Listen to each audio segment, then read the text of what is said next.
Let's just jump right into this. Welcome to this explainer. Today, we're taking a magnifying glass to literally the most widespread, deeply rooted suspicion in all of global sports. You know the one. Millions of us, whether you're a casual weekend viewer or a die-hard, face-painted supporter, share this nagging feeling that the beautiful game has a rather ugly, dark underbelly. It's the idea that football matches, especially the massive world-stopping ones, are somehow orchestrated from the top by FIFA. Well, today we are officially opening the FIFA files. We're putting on our investigator hats and putting the rumors, the hard evidence, and the raw data under a microscope. And it all starts with one highly provocative question. Can the world's biggest sport really be trusted? Think about it. You're watching a massive game. The tension is unbelievable. And suddenly, a terrible call goes against your team.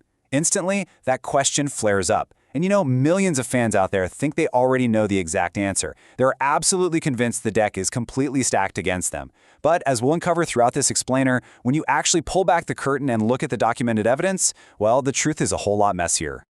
Now, what's really fascinating here is just how much actual fuel there is for this fire. This isn't just tinfoil hat paranoia, right? Fans are pointing to very real, very high-profile events. We're talking decades of World Cup bidding controversies that have dominated global headlines. We've got massive refereeing scandals across various leagues. Then there's the introduction of VAR, Video Assistant Referee, which, let's be honest, was supposed to fix everything, but somehow just sparked an entirely new wave of absolute outrage. Throw in the ongoing corruption investigations by actual international authorities and some seriously strange statistical patterns on the pitch, and suddenly, the idea of a rigged system doesn't sound entirely crazy, does it? Section 1. Football's ultimate conspiracy. Why millions believe the game is rigged. Right, so to really understand this conspiracy, you first have to understand the incredibly emotional pressure cooker where these theories are born. Because just look at the reality of the sport. A single whistle can literally change history. Football is this uniquely low-scoring game, which means the stakes tied to just one controversial referee decision are absolutely astronomical. One penalty call, one tight offside flag, or one red card, it doesn't just alter a 90-minute match, it shapes entire tournaments, it dictates billions of dollars, it literally alters the sporting legacy of entire nations. So when the stakes are that incredibly high and the margins are that razor thin, it naturally breeds this deep suspicion among fans who feel like their history was snatched away by one guy with a whistle. Section 2. The case against FIFA. Examining the evidence. Okay, let's play the investigator here and actually build the prosecution's case. We are going to look strictly at the documented evidence, and honestly, this timeline really shows why the critics are so loud. This suspicion, it's not new. Back in the 90s and 2000s, rumors of vote buying for World Cup hosting rights were already simmering. And then, bam, 2015 hits. This was the absolute watershed moment. Major FIFA corruption scandals exploded into the public eye. We're talking actual FBI raids, and high-level executives getting arrested for wire fraud and money laundering.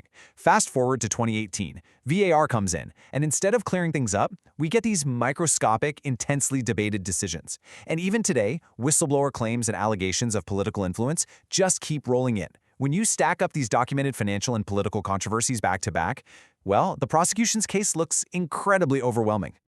Which leads us to the ultimate cliffhanger for basically any fan watching a match. Because when you know all that history of boardroom corruption, and then you see a genuinely terrible call on the pitch, you can't help but ask yourself, was this just a mistake, or something more? Are the matches themselves actually being manipulated? Section 3. History's most controversial matches. Moments that shook the sport. To really explore that, let's take a deep dive into some of history's most fiercely disputed matches. Picture those legendary games where the stadium atmosphere turns completely toxic. You've got 80,000 screaming fans, millions more glued to their TVs at home, and the media is in an absolute frenzy. Officially, the referee points to the spot, or maybe waves away a clear foul, citing the strict letter of the law or a specific viewing angle. But the reality? What the fans actually saw? They saw a dive. They saw a blatant handball. They saw a total injustice. The sheer disbelief in these moments is visceral. You can feel it. And it's in these exact moments of outrage, where the official record completely contradicts the reality perceived by millions of people, that conspiracy theories really take root and spread like wildfire. Section 4. Do the numbers lie? Analyzing the statistical anomalies. But, as we know, raw feelings and stadium outrage aren't actual proof. If we want to really investigate this, we have to pivot to the hard, cold data. When data analysts actually crunch the numbers on penalty award trends in major tournaments, they often uncover statistical anomalies that definitely make you pause. There are visible, undeniable trends where traditional powerhouse nations, the big guys, seem to get favorable penalty calls at a distinctly higher rate or in much more crucial moments compared to smaller nations. Now, if you're a critic, you point right at this data and say, boom, there it is. The big nations draw the big TV ratings, and the numbers absolutely prove they get the beneficial calls. It's a highly compelling piece of the puzzle, but does it actually prove systemic bias? Okay, let me step in right here, because while these metrics absolutely do show anomalies, we have to be really careful as investigators. Yes, studies clearly show a distinct bias in foul calls favoring home teams. Red cards, they can definitely show a disproportionate distribution, and VAR effectiveness is, well, wildly inconsistent. But here is the absolutely crucial point we cannot ignore. Anomalies do not automatically equal a grand coordinated conspiracy. A distinct bias toward a home team might literally just be the psychological reality of a human referee being subconsciously influenced by 80,000 screaming, angry fans rather than some secret, shadowy memo from FIFA headquarters dictating the outcome of the game. So, we have to ask ourselves this vital question before moving forward.